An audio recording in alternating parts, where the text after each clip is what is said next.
बिस्मिल्लाहिर्रहमानिर्रहीम। सलामती और खुशियों की दुआओं के साथ मैं हूं तबस्सुम संगा और आपको अपने चैनल वतन टुडे में खुश आमदीद कहता हूं। लें जी, खबरें काफ़ी जो है इंटरेस्टिंग आ रही हैं हमारे सामने। आज जो है पीपी 133 में दोबारा वोटिंग हुई है, जिसमें राना मोहम्मद अरशद जो कि कामयाब हो गए हैं, जो कि नून लीग की तरफ से थे। वोटिंग जो हो गई थी, वोटों की गिनती दोबारा हुई है, तो उसमें जो मियाँ आतिफ थे वो हार गए हैं। तो वहाँ के जो रिटर्निंग ऑफिसर थे उन्होंने बताया कि जो मोहम्मद अरशद हैं, राना मोहम्मद अरशद, वो जीत चुके हैं जी तकरीबन 2600 से ज़ायद वोटों से वो इस दफ़ा जीत चुके हैं, जो कि गिनती दोबारा होने की वजह से जो नताइज सामने आए हैं। तो जो मियाँ मोहम्मद आतिफ थे वो आज़ाद उम्मीदवार थे पीटीआई की जानिब से, पीटीआई के हिमायत याफ्ता, तो वो हार गए हैं जी। और ये आज की एक अपडेट थी, काफ़ी इम्पोर्टेंट खबर थी।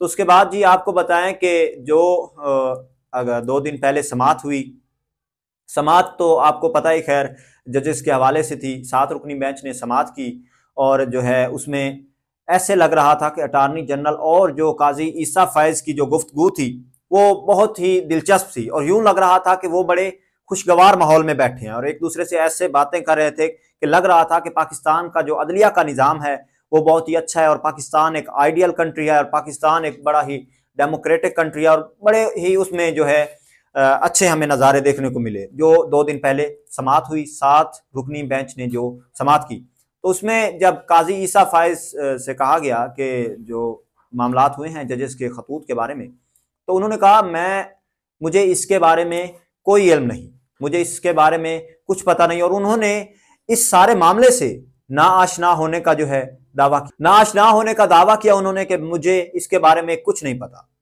तो उस वक्त वहां साथ ही बैठे एक जज ने कहा कि देखिए काजी साहब, अगर हम ये कहें कि हमें इसके बारे में कुछ पता नहीं, शुतुरमुर्ग की तरह जो है अपना सर रेत में दबा लें, हमें कुछ नहीं मालूम, और हम इससे जो है मुंह छुपाने की कोशिश करें, तो ये सरासर झूठ है, हकीकत छुप नहीं सकती। और क्या ही उन्होंने खूब बोला, और ऑन एयर उन्होंने बोला, और जो उन्होंने बोला तो उस वक्त जो है काजी साहब के उन्होंने सारे जो है भत्ते ही बिठा दिए। उन्होंने कहा कि ये आप बिल्कुल गलत बोल रहे हैं। और वो जज जो थे उनका नाम है जी अतहर मिनल्ला। आज उनकी लगता है कि उनकी जो उस दिन कोशिश थी और उन्होंने जो बोला है वो उनकी मेहनत आज रंग लाई। तो उसके बाद जब समाअत हुई तो अटार्नी जनरल ने कहा कि देखिए काजी साहब, ये जो पिछली हुकूमत थी उन्होंने कहा कि आपकी बेगम गई मुकदमा दर्ज करवाने, मुकदमा दर्ज नहीं हुआ, आपकी बेगम वहां रुलती रही और ये हुआ वो हो गया।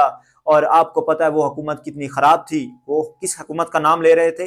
वो जी नाम ले रहे थे अटार्नी जनरल इमरान खान साहब की हुकूमत का। और काजी साहब ऐसे लग रहा था कि बड़े खुशगवार माहौल में बैठे हैं और उनकी बातों को जो है वो बड़ा अच्छा फील कर रहे हैं उनकी बातों को सुन के। और वो साफ जाहिर है इमरान खान साहब के बारे में पहले भी जो है बुरा सुनना चाहते थे, तो उन्होंने उनकी बातों को सराहा और उनकी बातों में जो है मजीद अपनी बातें ऐड करने की कोशिश की।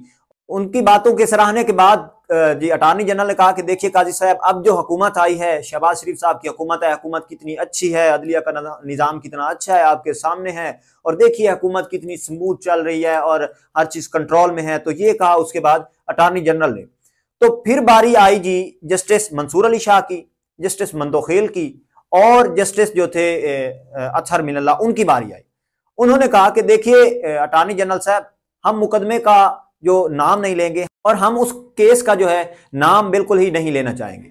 देखिए आपकी इंतजामिया ने हमारे साथ क्या किया, ये उन 3 जजेस ने कहा जो कि मतलब कि उन्हीं 7 रुकनी बेंच की समाअत में थे। तो उन्होंने कहा कि आपकी जो इंतजामिया थी उसने हमारे साथ क्या किया, उसने 3 एमपीएस की आड़ में हमारा केस जो है हवा में गुब्बारे की तरह उड़ा दिया।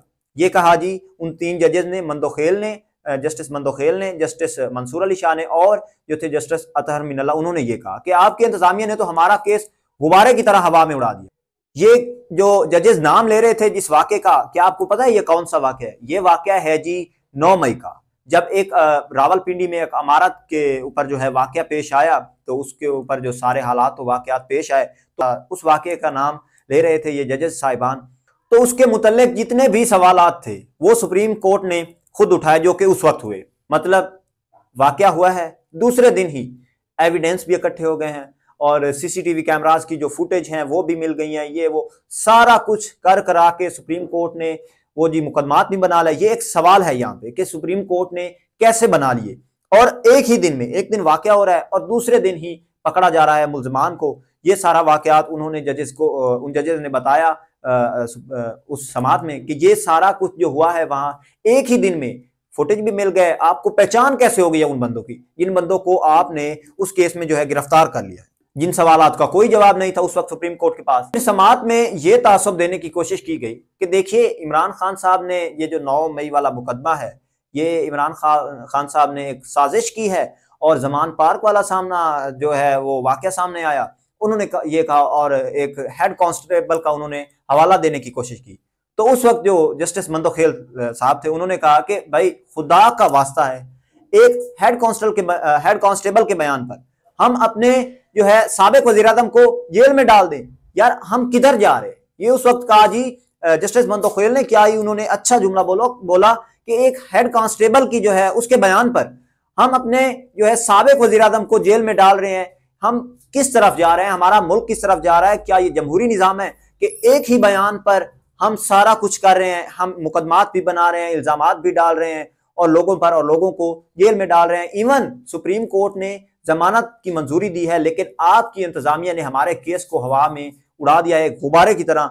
तो वो जो मामला था MPAs वाला, के MPAs की आड़ में उन्होंने केस उड़ा दिया, और उस मामले पर आज सुप्रीम कोर्ट ने जो है रिमार्क्स देना शुरू कर दिए हैं। मतलब कि वो जो अतहर मिनल्ला ने उस दिन बात की थी, उस दिन वो जो उन्होंने 3-4 हरूफ बोले थे, वो लगता है कि आज उनकी मेहनत रंग लाई है और उनका जो है वो सिक्का चल गया। जिन मुल्जमान को जो है नजरबंद किया गया था उस केस में, 9 मई के केस में, अब से तकरीबन थोड़ी देर पहले सुबह के वक्त वो सुप्रीम कोर्ट ने उस केस को जो है टेक ओवर किया है।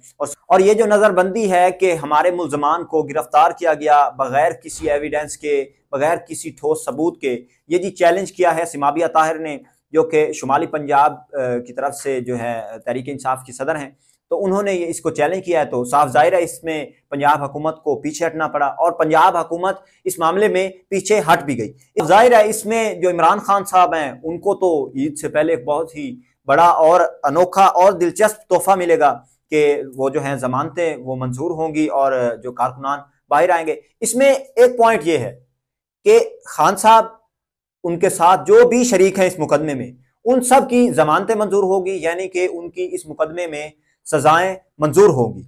एक पॉइंट ये है। दूसरा, ये सुप्रीम कोर्ट है उसने इस मामले को दोबारा से टेक ओवर किया है। सुप्रीम कोर्ट ने यानी कि इस मामले को दोबारा से उठाया है कि हम इसकी जो है वो दोबारा से समाअत करेंगे, और जो अटॉर्नी जनरल हैं वो भी दोबारा इस पर आएंगे। इसमें 2 पॉइंट और हैं, बहुत ही इंपॉर्टेंट पॉइंट है, वो हम आपको बताते चलें।